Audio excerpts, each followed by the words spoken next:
नमस्कार दोस्तों, मैं अमर कडाले आप सभी का स्वागत करता हूँ आपके अपने चैनल में जिसका नाम है इकोनॉमिक्स पाठशाला।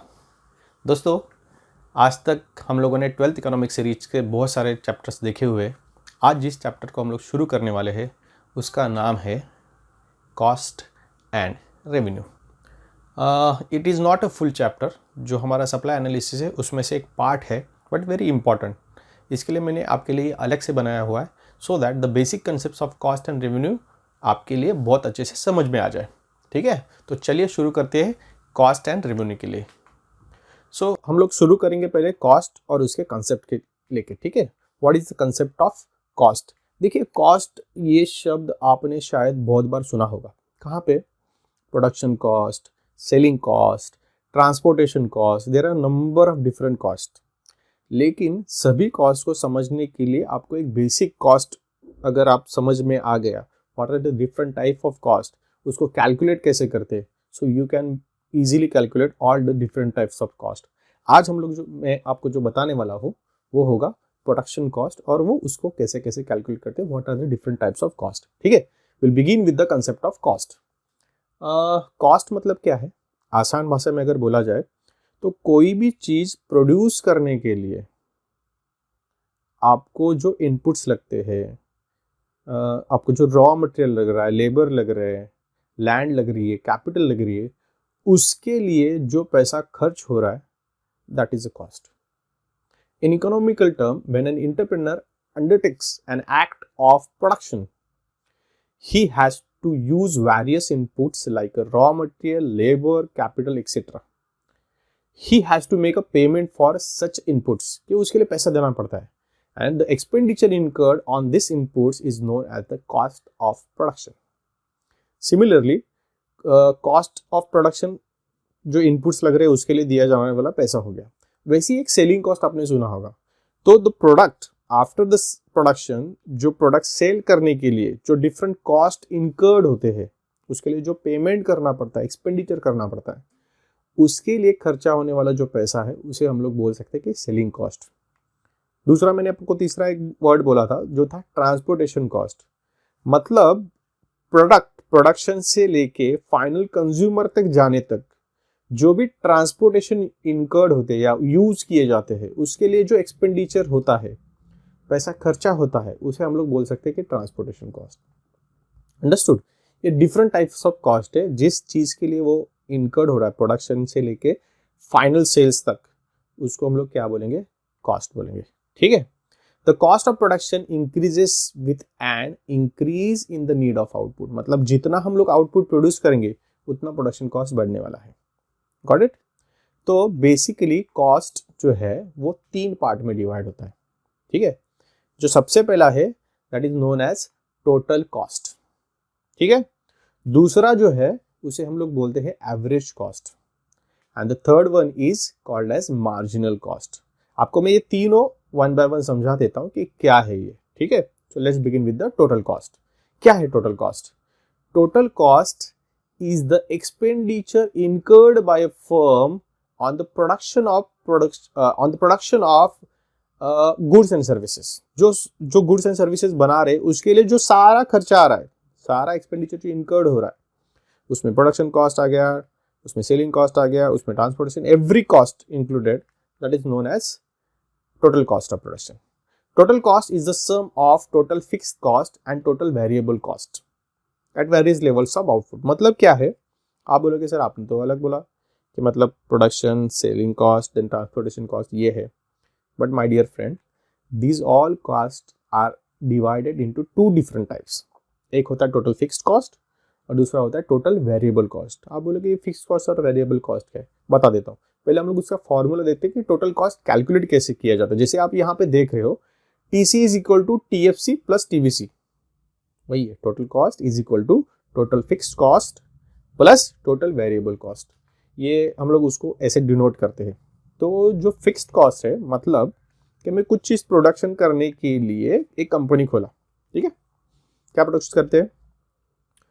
चलो ये जो है जैकेट बोलते हैं हम लोग उसको, ये मुझे प्रोड्यूस करना है और उसके लिए मैंने एक कंपनी खोला। कंपनी के लिए क्या लगेगा? पहले जगह लगेगी प्रोडक्शन के लिए। ठीक है, मतलब एक कंपनी की जगह आ गई। दूसरा, प्रोडक्शन के लिए क्या लगेगा? मशीनरीज लगेगी। ठीक है, ये पहली दो चीज़ें आ गई। तीसरा सबसे इंपॉर्टेंट लेबर लगेगा, ठीक है। फोर्थ इज कैपिटल, पैसा लगेगा, एंड एंटरप्रेन्योर लगेगा। So different number of things हमें प्रोडक्शन के लिए जरूरत होती है। इसको हम लोग बोलते हैं फैक्टर्स ऑफ प्रोडक्शन, ठीक है। तो कुछ जो फैक्टर्स रहते हैं प्रोडक्शन के वो फिक्स रहते हैं और कुछ जो रहते हैं वो वेरिएबल रहते हैं। कैसे, मैं आपको बता देता हूँ कि लॉकडाउन के पहले क्या हो रहा था कि मेरा प्रोडक्शन सब अच्छे से चल रहा था। ये जो जैकेट है, दिन के 100 जैकेट बन रहे थे, बिक रहे थे, अच्छा खासा पैसा आ रहा था, सब एवरीथिंग इज ओके।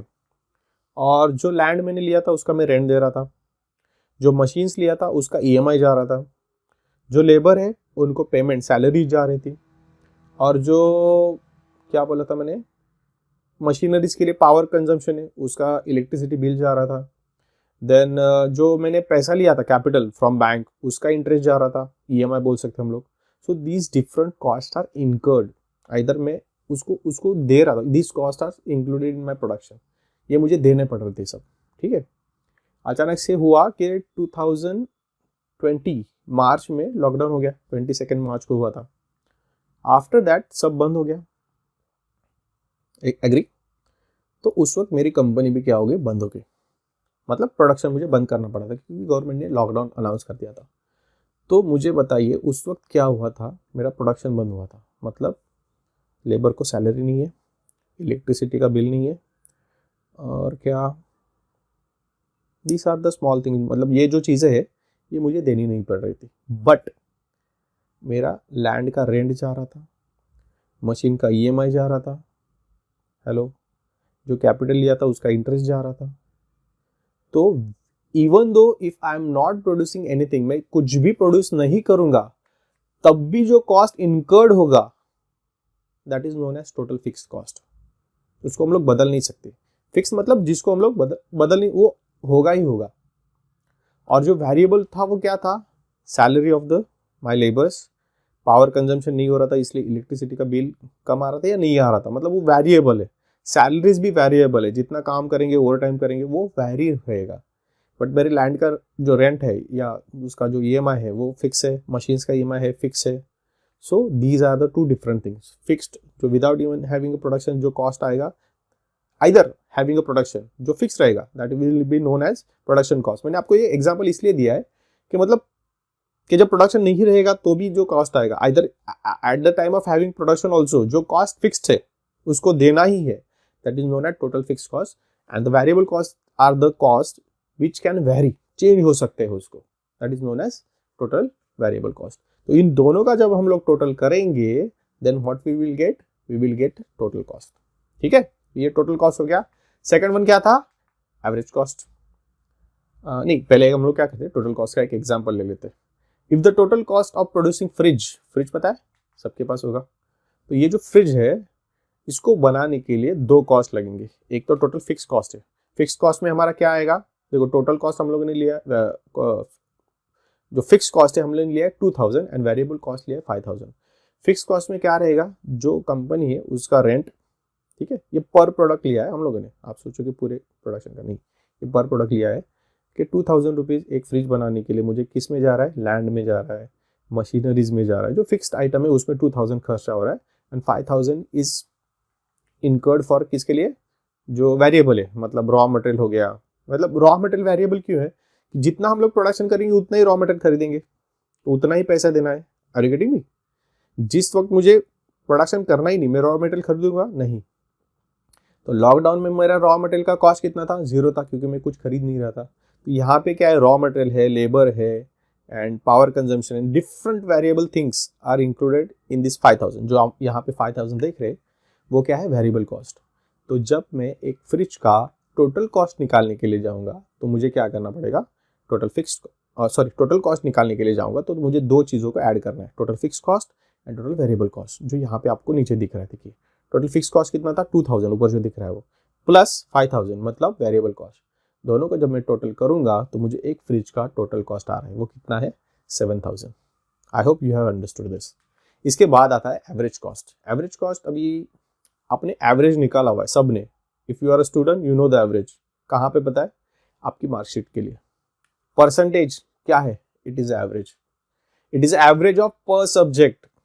आपको क्या होता है, मान लीजिए आपको 6 सब्जेक्ट है, नॉर्मली एक एग्जाम्पल ले लेते हैं, आपको हर एक सब्जेक्ट में अलग अलग मार्क्स आते हैं, सेम आता है नहीं आता है, अलग अलग मार्क्स आते हैं।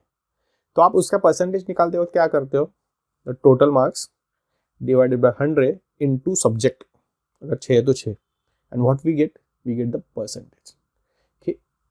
एक सब्जेक्ट में एवरेज कितना हुआ हमारा वो हमको मिल जाता है।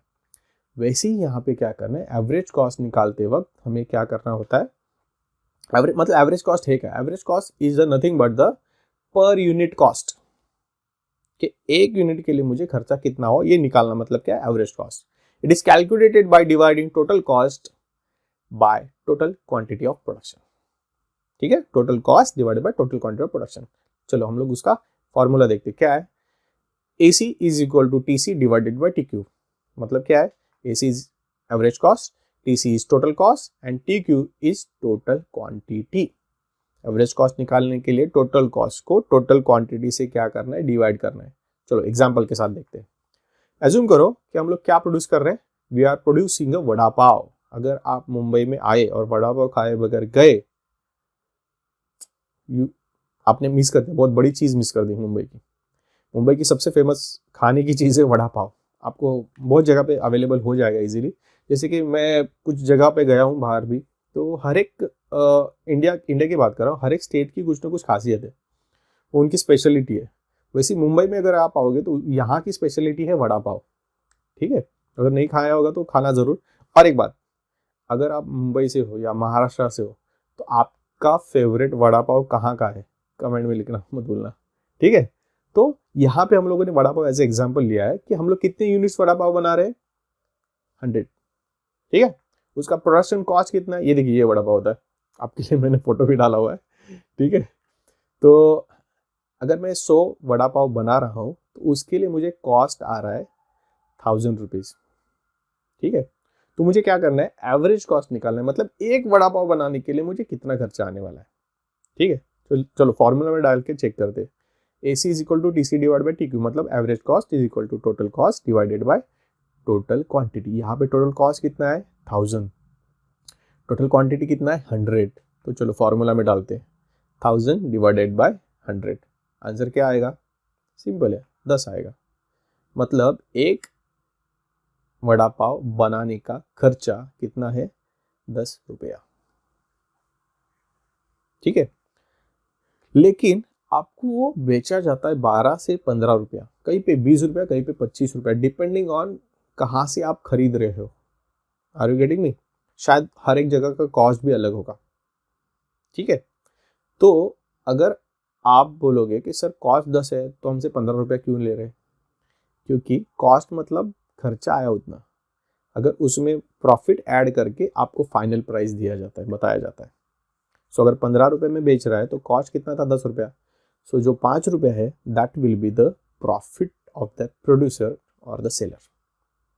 समझ रहे हो आप, अगर 20 रुपये में आप खरीद रहे हो and the production cost, average cost of पर वड़ा पाव इज कितना है 10 रुपया, तो जो 10 रुपया एक्स्ट्रा है that will be the profit of the producer और द सेलर। समझ में आया आपको। ठीक है, इसके बाद हम लोग देखेंगे मार्जिनल कॉस्ट। क्या है marginal cost, marginal cost is the net addition made to the total cost by producing one extra unit। थोड़ा भारी जा रहा है, आसान कर देता हूं। देखो हम लोग क्या बना रहे थे, वड़ा पाव कितना था 100 वड़ा पाव के लिए जो मटेरियल लगता है, जो चीजें लगती है उतनी ही है मेरे पास। हेलो, उससे अगर एक भी ज्यादा मुझे बनाना पड़ रहा है तो मुझे अलग से सामान सब इकट्ठा करना पड़ रहा है, तो वो एक्स्ट्रा यूनिट बनाने का अलग से कॉस्ट कितना पड़ेगा एक यूनिट का, आर यू गेटिंग मी, वो कैलकुलेट करना मतलब मार्जिनल कॉस्ट। वापस बताता हूँ कि मैं अगर 100 वड़ा पाव बना रहा हूँ, 100 वड़ा पाव बना रहा हूँ, और मुझे ऑर्डर आया कोई तो एक और एक्स्ट्रा मांग रहा है, वड़ा पाव खत्म है, मुझे एक और बनाना है, तो वो एक्स्ट्रा बनाने के लिए मुझे कितना खर्चा आने वाला है वो कैलकुलेट करना, that is known as marginal cost. मतलब मार्जिन, आपने ये वर्ड कहाँ पे सुना है पता है, आपकी नोटबुक में होता है, आंसर शीट में होता है, पता है, left side margin, upper side margin वगैरह मार्जिन होता है। तो नॉर्मली आपको क्या आज तक बताया जाता है कि मार्जिन के बाहर मत जाओ।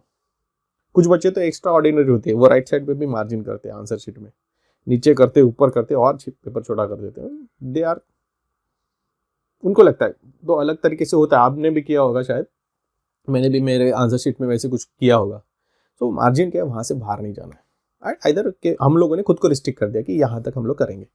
सिमिलरली प्रोड्यूसर भी वही करता है। क्या करता है, वो खुद को रिस्ट्रिक्ट करते हैं, हाँ मेरा इतना इतना क्वांटिटी में प्रोड्यूस करूँगा, ये मेरा मार्जिन है, और यहाँ तक वो बनाने के लिए मेरे पास सफिशिएंट जो इनपुट्स है, आइदर जो फैक्टर्स ऑफ प्रोडक्शन वो है।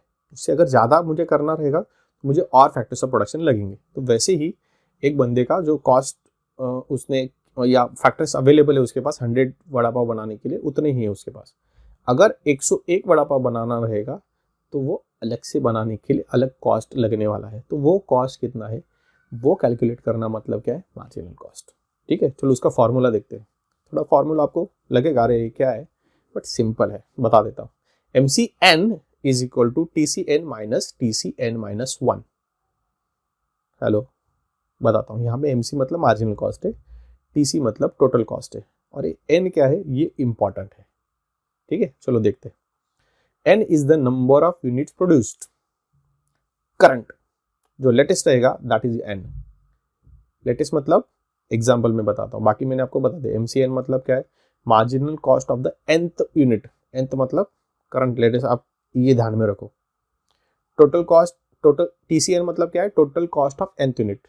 एंड TCN माइनस 1 मतलब क्या है, total cost of previous units. बताता हूँ एग्जाम्पल में, आपको सब समझ में आ जाएगा। Let's look at the example. यहाँ पे हम लोग क्या बना रहे पता है, कोल्हापुरी चप्पल। कितनी क्वांटिटी में, 10 खाली। आप बोलोगे ये कोल्हापुरी चप्पल क्या है, तो ये महाराष्ट्र की स्पेशलिटी है। हर एक जगह पे कुछ ना कुछ होता है। जैसे हम लोग अगर उत्तराखंड में जाएंगे तो वहाँ पे वो कैप रहती है गोल राउंड वाली, वो उनकी स्पेशलिटी है। हर एक जगह पे, अगर हम लोग कश्मीर में जाएंगे तो उनका वो पहनने का कुछ अलग होता है, क्या बोलते हैं उसको, मुझे नाम नहीं आ रहा है। आपको अगर पता है तो मुझे बता दीजिए। वो लंबा वाला पहनते, पूरा one type gown kind of होता है, जिससे कि ठंड कम लगती है। ठीक है, हर एक जगह पे अलग अलग होती है, कुछ ना कुछ खासियत होती है। तो वैसे महाराष्ट्र में जो चप्पल है वो कोल्हापुरी चप्पल खासियत है। मैं भी वही पहनता हूँ, मेरे चप्पल का ये फोटो है, ठीक है, जो मैं पहनता हूँ। सो यहाँ पे हम लोग क्या करें, कोल्हापुरी चप्पल बना रहे हैं 10 यूनिट में। अगर आप महाराष्ट्र से हो तो मुझे बता देना कि कोल्हापुरी चप्पल अच्छी कहाँ पे मिलती है, मुझे नई वाली खरीदनी। ठीक है, सो कमेंट में बता देना। और अगर आपको चाहिए कहाँ पे मिलती है तो मैं बता सकता हूँ, मैं जहाँ से खरीदता हूँ, तो you can ask me in comment also. तो यहाँ पे हम लोग क्या कर रहे हैं, 10 क्वांटिटी ऑफ कोल्हापुरी चप्पल बना रहे हैं। क्या कर रहे हैं, 10 क्वांटिटी ऑफ कोल्हापुरी चप्पल बना रहे हैं, और उसको प्रोड्यूस करने के लिए हमें जो कॉस्ट लग रहा है वो है 2000 रुपीज़। 10 के लिए कितना है, 2000 rupees. And if I produce one more extra chappal, मतलब 11 अगर बना रहा हूँ, तो उसके लिए जो कॉस्ट आ रहा है वो है 2500 रुपीज़। हेलो, 10 बना रहे तो 2000 रुपीज़, 11 बना रहे तो 2500 रुपीज़। तो हमें कैलकुलेट करना है जो 11th मतलब 11वीं चप्पल बनी है उसकी कॉस्ट क्या है। मेरी बेंचमार्क क्या थी, 10th चप्पल, लेकिन एक और ऑर्डर आया। आप बोलोगे सर उसके लिए क्या लगने वाला है, ऐसे कौन सा अलग से कॉस्ट लगने वाला है, बता देता हूँ। जब ये चप्पल बनती है ना, उसका एक पन्ना आता है, मतलब चमड़े का पन्ना आता है, जिसमें 10 क्वांटिटी बन सकती है। तो मैं उतना ही खरीद रहा हूँ, मेरे पास मशीन उतना ही है, मेरा लेबर उतना ही है, उतना ही बना सकता है। अगर मुझे 11 चप्पल बनानी रहेगी तो मुझे और एक लेबर लगेगा, और एक वो चमड़े का पन्ना अलग से लेना पड़ेगा, जिसमें और 9 बचेंगे। So number of different things मुझे क्या करना पड़ेगा, एक्स्ट्रा लेना पड़ेगा। तो उसके लिए कॉस्ट लगेगा, वो कॉस्ट कितना है वो कैलकुलेट करना मतलब क्या है, मार्जिनल कॉस्ट। तो इसका फॉर्मूला क्या था, MCN is equal to TCN minus TCN minus 1। यहाँ पे TCN मतलब करंट जो है, total cost of current 11th product क्या था, 2500। और TCN माइनस 1 मतलब पिछले वाला क्या था, 10 तक कितना था। मेरे पास क्या है, 11th बनाने के बाद आने वाला कॉस्ट है, और 10th तक बना था वो कॉस्ट था, उसके एक जस्ट नंबर पहले पीछे वाला। तो 10th वाला कितना था, 2000, 11th वाला कितना है, 2500। सो 2500 से मैंने 2000 माइनस कर दिया, तो मुझे MCN मिल गया, कितना है, 500 रुपीज़। मतलब 11 चप्पल बनाने के लिए मुझे कॉस्ट कितना लगने वाला है, 500 रुपीज़। 5000 बोला गलती से, 500 रुपीज़। अभी आपको मैं एक छोटा और एक्सप्लेन करके या समझा देता हूँ। देखो 10 चप्पल जब बना रहा था तो कितना था कॉस्ट, 2000 रुपीज़। तो अगर एवरेज कॉस्ट निकाले तो एक चप्पल का कितना आ गया, 2000 डिवाइडेड बाय 10, मतलब एक चप्पल बनाने के लिए, एक जोड़ा चप्पल बनाने के लिए मुझे 200 रुपये लग रहे थे। हेलो, देखो 2000 रुपीज़ कॉस्ट है टोटल कितने का, 10 का। तो 2000 से मैंने 10 को डिवाइड कर दिया, नॉर्मली मुझे आ गया 200 रुपीज़ इज़ फॉर ईच चप्पल, जब 10 तक बना रहा था। जैसे ही मैंने 11 चप्पल बना दिया और 11 चप्पल का मैंने कॉस्ट निकाला तो कितना है 500 रुपीज़, मतलब 300 रुपये ज़्यादा लग रहा है। तो ऐसी सिचुएशन में आप 11 चप्पल बनाओगे, शायद नहीं। आप बोलोगे 10 तक ही रुक जाता हूँ क्योंकि यहाँ तक मेरा कॉस्ट कितना है, 200 रुपया। मैं अगर प्रोडक्ट बेच रहा हूँ 400 रुपीज़ में, 200 रुपया प्रॉफिट करके, और जब 11th वाला चप्पल बना रहा हूँ उसका कॉस्ट जो आ रहा है वो मेरे जो सेलिंग कॉस्ट है उससे भी ज़्यादा, मतलब मैं 400 में बेचता हूँ, ये मुझे बन के ही मेरे लिए खुद के लिए 500 रुपया आ रहा है, तो कोई खरीदेगा नहीं। इन that case producer will not produce the 11th चप्पल, समझ रहे हो। लेकिन मान के चलो यहाँ पे 2500 की जगह अगर टोटल 11th का 2100 आ जाता था, 2100 आ जाता था, तो जो एवरेज निकल के आता था 11 चप्पल का, ये MCN, वो था 100 रुपीज़। वो कितना आता था, 100 रुपीज़, क्योंकि 2500 की जगह पे कितना होता वहाँ पे 2100 होता माइनस 2000, तो जो हमारा MCN था वो 100 रुपीज़ आता था। तो इस सिचुएशन में अगर आप देखोगे तो 10 चप्पल बनाने का एवरेज था एक चप्पल का 200 रुपीज़, और जो 11 बना रहा हो उसका कॉस्ट कितना आ रहा है, सिर्फ 100 rupees. In this case producer will produce more chappal, क्योंकि अरे ज़्यादा प्रोड्यूस करने से क्या हो रहा है, कॉस्ट कम हो रहा है। Are you getting me. In that case वो ज़्यादा प्रोड्यूस करेगा। लेकिन पहले वाला सिचुएशन मैंने जो बताया था उसमें क्या हो रहा था, कॉस्ट बहुत ज़्यादा हो रहा था, सो ही विल नॉट प्रोड्यूस। तो जो मार्जिनल कॉस्ट है वो इसीलिए कैलकुलेट किया जाता है कि जो हमारा बेंचमार्क हमने किया उससे अगर एक स्टेप जाते हैं आगे तो प्रॉफिट होने वाला है या लॉस होने वाला है। If the next production is profitable to the firm will produce the next product. If the next product, जो एक एक्स्ट्रा प्रोडक्ट प्रोड्यूस करने से अगर फर्म का कॉस्ट ज़्यादा हो रहा है then firm will stop there only. समझ में आया मार्जिनल कॉस्ट क्यों ज़रूरी है, इस चीज़ के लिए ज़रूरी है, ठीक है। इसके बाद जो है वो है रेवेन्यू। देखो यहाँ पे एक गड़बड़ करते हो आप लोग। बहुत सारे बच्चों को मैंने सुना है कि वो रेवेन्यू को प्रॉफिट समझते हैं। हेलो, रेवेन्यू मतलब प्रॉफिट नहीं है। रेवेन्यू मतलब क्या है बता देता हूँ। See the concept of revenue क्या है। The concept of revenue refers to the receipt obtained by the firm from the sale of certain quantities of commodities at given price in the market। मतलब the concept of revenue relates to the total revenue, average revenue and marginal revenue। जो cost जैसे relate था वैसे ही revenue relate है। देखो मैं आपको थोड़ा आसान करके बताता हूँ। रेवेन्यू मतलब क्या है, देखो हम लोगों ने वड़ा पाव बेचा था थोड़ी देर पहले ही, आपने खाया भी, दिखाया भी आपको, ठीक है। तो 100 वड़ा पाव बनाने के लिए हमको कितना खर्चा आया था, 1000 rupees. Are you getting me. ये था कॉस्ट, ये था कॉस्ट। लेकिन वो बंदा क्या करेगा, वड़ा पाव 10 रुपये में नहीं बेचेगा। एक वड़ा पाव का 10 रुपये आया था, वो बेचेगा कितने में, 20 रुपये में। सो 20 मल्टीप्लाइड बाय 1000 जो आएगा वो रहेगा उसका revenue. Are you getting me. Revenue से जब कॉस्ट माइनस करोगे, जो 1000 रुपीज कॉस्ट आया था, तो जो बचने वाला 1000 रुपीज है that will be your profit. So revenue मतलब प्रॉफिट नहीं है।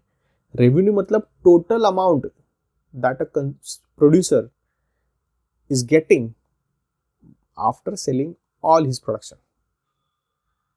समझ रहे हो, जितना मैंने प्रोड्यूस किया है वो सेल करने के बाद, मतलब एमआरपी पे मैंने बेच दिया, एमआरपी से जितना पैसा आया that will be my revenue. लेकिन वो एमआरपी से मुझे कॉस्ट निकालना है, टैक्स निकालना है, नंबर ऑफ थिंग्स में अगर माइनस करूंगा तो जो प्योर बचेगा प्रॉफिट दैट विल बी, जो बचेगा अभी किसको नहीं देना है वो मेरा, that will be the profit. Whereas revenue is the total amount which we get after selling the total production. समझ में आया। तो रेवेन्यू कितने पार्ट में डिवाइडेड है, 3। जैसे कॉस्ट था, कॉस्ट जैसे निकालते हम लोग, वैसे ही अभी हम लोग क्या करेंगे, रेवेन्यू निकालने। फर्स्ट रेवेन्यू कौन सा है, टोटल रेवेन्यू, उसके बाद आएगा average revenue and after that there will be a marginal revenue.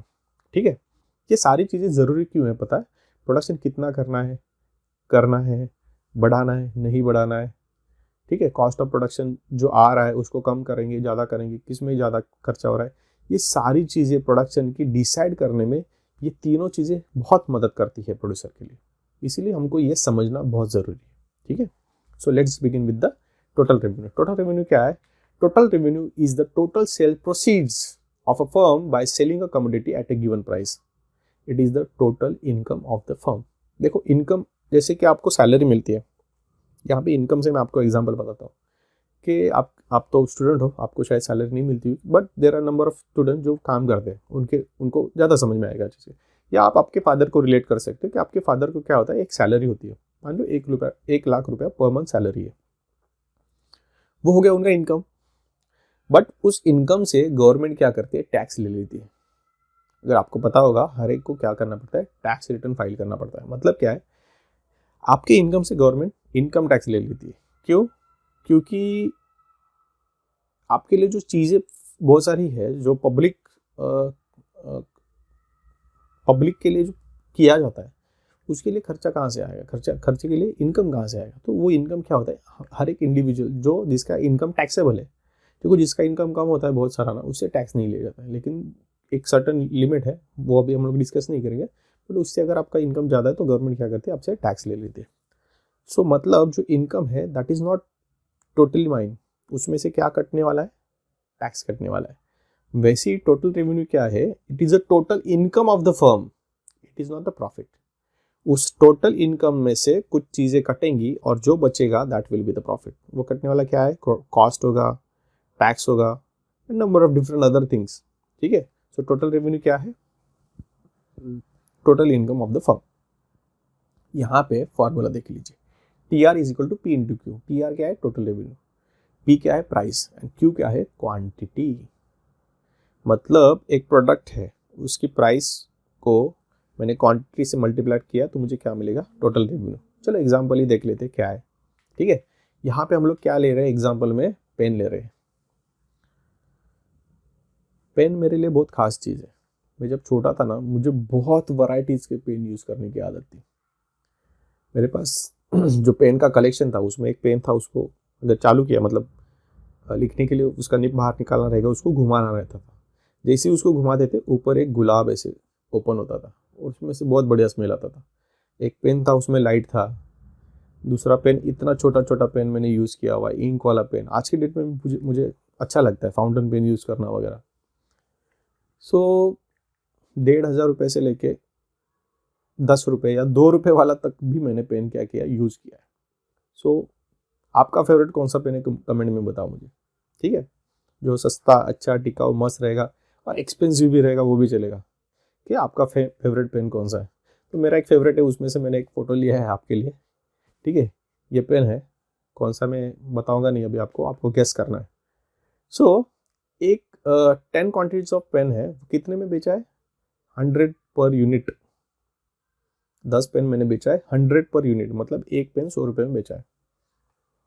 तो मुझे क्या निकालना है, टोटल रेवेन्यू। क्वांटिटी कितना है, चलो फॉर्मूला में देखते हैं। टोटल रेवेन्यू अगर निकालना है इसका, तो पहले क्या है, प्राइस कितना है, 100, क्वांटिटी कितना है, 10। सिंपल है टोटल रेवेन्यू निकालने के लिए, प्राइस को क्वांटिटी से मल्टीप्लाई कर दो, 100 इंटू 10, हमें क्या मिलेगा, टोटल रेवेन्यू कितना है, 1000। As simple. ठीक है, तो आपको क्या करना है, कमेंट में पेन आपका फेवरेट कौन सा है लिख के बताना है प्राइस के साथ। ठीक है, नेक्स्ट यहाँ पे हम लोग देखेंगे एवरेज रेवेन्यू। देखो जैसे हम लोगों ने एवरेज कॉस्ट निकाला था, क्या था, total revenue divided by total cost divided by total quantity किया था, हमको क्या मिला था, टोटल कॉस्ट। वैसे ही एवरेज रेवेन्यू निकालते वक्त total revenue divided by total quantity. ठीक है, average revenue is the revenue per unit of output sold. मतलब क्या है, जो हम लोगों ने टोटल बेचा था, कोई भी चीज आप ले लीजिए, उसमें से एक प्रोडक्ट की रेवेन्यू कितनी आई थी। आप बोलोगे सर, नॉर्मली यहाँ पे मैं आपको एक एग्जांपल लेके बताऊंगा। ठीक है, रुको। Average revenue is the total revenue per unit of output sold. It is obtained by dividing total revenue by the number of units sold. Example में आप ले लीजिए यहाँ पे, पहले फॉर्मूला देखते हैं, average revenue is equal to total revenue divided by total cost. A R मतलब क्या है, एवरेज रेवेन्यू, टी आर मतलब है टोटल रेवेन्यू, और टी क्यू मतलब टोटल क्वांटिटी. एग्जाम्पल के साथ बताता हूँ. देखो क्या है, यहाँ पे मैंने एग्जाम्पल लिया है शर्ट का. कितने शर्ट बेच रहे हैं, 10 क्वांटिटी ओनली शर्ट, और वो बेचने के बाद मुझे क्या मिल रहा है, 1000 रुपीज मिल रहा है. हेलो, तो मुझे यहाँ पे एवरेज रेवेन्यू निकालना है, मतलब एक शर्ट का कितना हुआ. आप बोलोगे सर एक आपने 100 में बेचा होगा इसलिए 1000 हुआ है. मुंबई में ना एक जगह है, उसको हम लोग फैशन स्ट्रीट बोलते हैं. दूसरी जगह है कुलाबा कॉजवे है, देन बैंड्रा लिंकिंग वगैरह. यहाँ पे क्या होता है, ओपन शॉपिंग रहती है, मतलब रास्ते पे हम लोग खरीदते हैं. हेलो, शिमला में वो क्या है, कौन सा तो है, मैं भूल गया जगह. दिल्ली में कॉनॉट प्लेस है, और नंबर ऑफ अदर हर एक जगह पे. अहमदाबाद में गया था, वहाँ पे कुछ जगह है IIM के नज़दीक में, वहाँ पे शॉपिंग होती है. सो हर एक, आप जिस स्टेट से हो, जिस देश से हो, आपके यहाँ पे वैसे हर एक जगह पे ओपन शॉपिंग होती है. वहाँ पे हम लोग क्या करते हैं, नॉर्मली हम लोग जाते पूछते हैं कि भाई साहब ये प्रोडक्ट कितने का दिया, तो वो एक प्राइस बताता है, और हम लोग कभी वो उस प्राइस पे नहीं खरीदते. ठीक है, हम लोग क्या करते हैं, बार्गेनिंग करते हैं. सो जितना आप स्ट्रॉन्ग बार्गेन करोगे उतना सस्ते में मिलेगा. यहाँ पे ये होता है कि वो सेलर हर एक को अलग अलग प्राइस पे बेच देता है. जिसका बार्गेनिंग बहुत स्ट्रांग वो कम में लेके जाएगा, जिसका बार्गेनिंग वीक है वो थोड़ा ज़्यादा पैसा लेके जाएगा. Are you agree with me? तो यहाँ पे जब at the end of the day वो क्या करेगा कि सेम प्रोडक्ट है, उसके बाद देखिए आप शर्ट जो देख रही है, कलर अलग है बट क्वालिटी में भी ब्रांड सब सेम है, और उसका मैन्युफैक्चरिंग कॉस्ट भी शायद सेम ही होगा, मतलब टोटल सब प्रोडक्शन कॉस्ट सेम रहेगा. तो वो क्या करता है, हर एक को अलग अलग प्राइस पे बेचता है. तो शाम को क्या करेगा, कैलकुलेट करेगा, मैंने आज कितना शर्ट बेचा है, 10 शर्ट. 10 शर्ट बेचने के बाद मुझे कितना मिला है, 1000 रुपीज़. तो मुझे देखो हर एक को अलग बेचा है, किसी को 300 बेचा है, किसी को 100 बेचा है, किसी को 50 बेचा है, किसी को 200 बेचा है. तो उसको ये देखना है कि मेरा एवरेज रेवेन्यू एक शर्ट मैंने कितने में बेचा. तो वो क्या करेगा, फॉर्मूला में डालेगा सब. टोटल रेवेन्यू कितना था, 1000 रुपीज़. टोटल क्वांटिटी कितना सेल किया है, 10. तो 1000 divided by 10, what we will get, we will get the average revenue per shirt. तो एक शर्ट उसने कितने में बेचा, एवरेज 100 रुपीज़ में बेचा. समझ में आ गया? Normally there are number of products. कि आप बोलोगे कि सर मॉल में तो फिक्स प्राइस रहता है. नहीं, मॉल में भी क्या होता है, जब आप अभी जैसे कि अभी this is a Christmas vacation शुरू हो रहा है, ठीक है, दिसंबर का. तो अब क्या होगा, मॉल में शॉपिंग में आपको डिस्काउंट्स ऑफर्स रहेंगे. Are you getting me? जैसे कि न्यू ईयर में रहेगा कभी, देन वो 14 फेब आता है, 26 जनवरी आ जाता है, तब बहुत बड़ा सेल रहता है. तो जो उसका नॉर्मल सेलिंग प्राइस है उससे बहुत कम में मिल जाता है. So for the firm to calculate कि मेरा एक प्रोडक्ट, देखो उसके पास एवरेज कॉस्ट भी है कि एक शर्ट का मुझे कॉस्ट पड़ा था 50 रुपीज़ या 75 या 90 रुपीज़. तो मैं जब सेल कर रहा हूँ तो मेरा जो एवरेज रेवेन्यू है एवरेज कॉस्ट से कम नहीं जाना चाहिए. हेलो, एवरेज रेवेन्यू कैलकुलेट करने का रीज़न ही ये है कि मेरा एवरेज रेवेन्यू एवरेज कॉस्ट से कम नहीं जाना चाहिए, नहीं तो मुझे क्या होगा, लॉस होगा. Are you getting me? तो ये है एवरेज रेवेन्यू. उसके बाद है मार्जिनल रेवेन्यू. भी मार्जिनल रेवेन्यू मतलब क्या है, एक एक्स्ट्रा सेल करने के बाद मुझे कितना रेवेन्यू मिल रहा है. जो मेरा बेंचमार्क है कि दिन में तो कुछ रहता है कि दिन में मैं 100 वड़ा पाव बनाऊंगा और बेचूंगा, उससे मुझे प्रॉफिट आ रहा है. लेकिन 101 जो नंबर ऑफ वड़ा पाव अगर बनाऊंगा, एक एक्स्ट्रा बनाऊंगा, तो मुझे कितना ज़्यादा पैसा आ रहा है, ज़्यादा आ रहा है, कम आ रहा है. अगर जो एवरेज है मेरे उससे अगर ज़्यादा आ रहा है, मेरा एवरेज क्या है कि 20 रुपये मुझे मिल रहा है जब मैं 100 तक बना रहा हूँ एक वड़ा पाव का. अगर मैं 101 बनाऊंगा तो जो 101 है उसका 25-30 रुपया मिल रहा है, ज़्यादा मिलने वाला है, then I will produce more. लेकिन 20 से अगर मुझे कम मिल रहा है, 15 या 18-17 जो भी मिल रहा है, कि नहीं मेरा जो एवरेज है उससे मेरा अगर एक्स्ट्रा प्रोड्यूस करूँगा या सेल करूँगा तो जो रेवेन्यू है वो कम आ रहा है, then the producer will not produce this. ठीक है, इसीलिए मार्जिनल रेवेन्यू भी इंपॉर्टेंट है कि डिसाइड करना ईजी हो जाता है कि आगे प्रोड्यूस करना है या जो है वहीं पर रुकना है या नहीं, क्या करना है. That will be the importance of marginal revenue. So the marginal revenue is the net addition made to total revenue by selling an extra unit of commodity. ठीक है, आपको यही सिंपल वे में जब आंसर लिखोगे तो यही लिखना पड़ेगा. ठीक है, so let's look at the formula. MRN is equal to TRN minus TRN-1। यहाँ पे MR क्या है?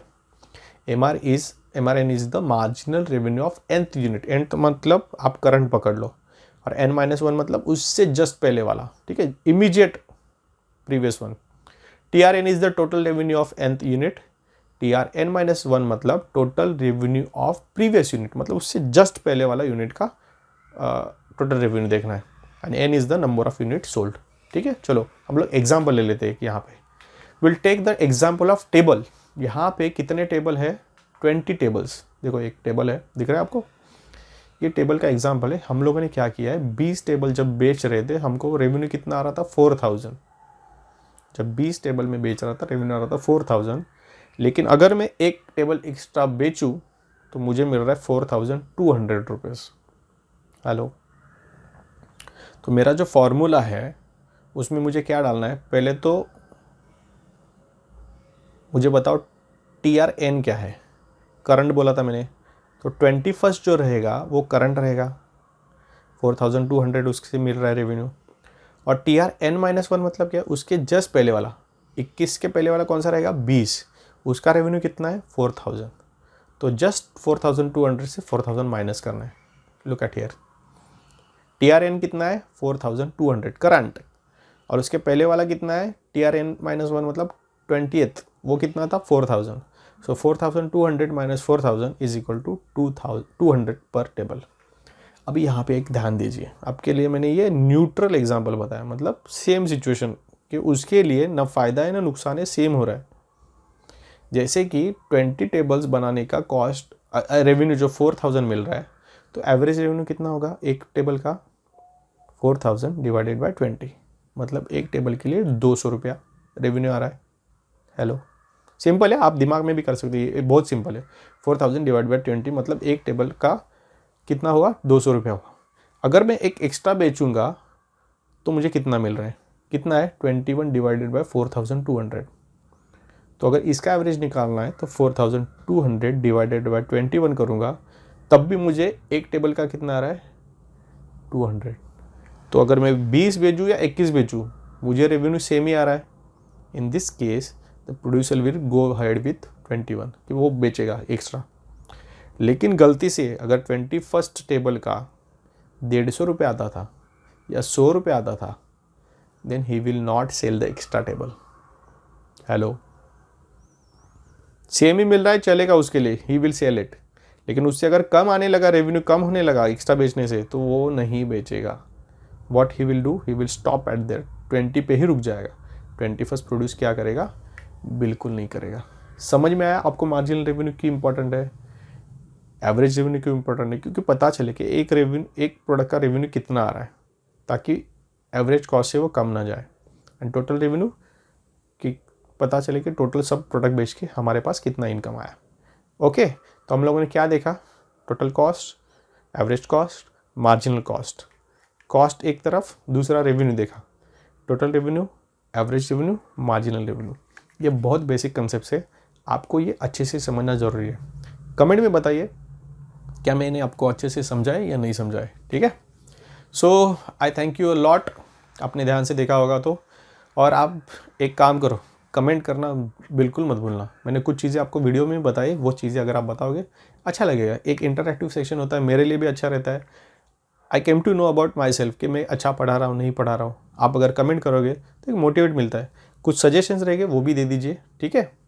तो thank you so much for watching this video. अगर पसंद आया होगा तभी लाइक करो एंड तभी शेयर करो, और अगर ऐसी वीडियो आप मेरे से देखना चाहते हो then subscribe to the channel, ठीक है? Thank you, bye bye.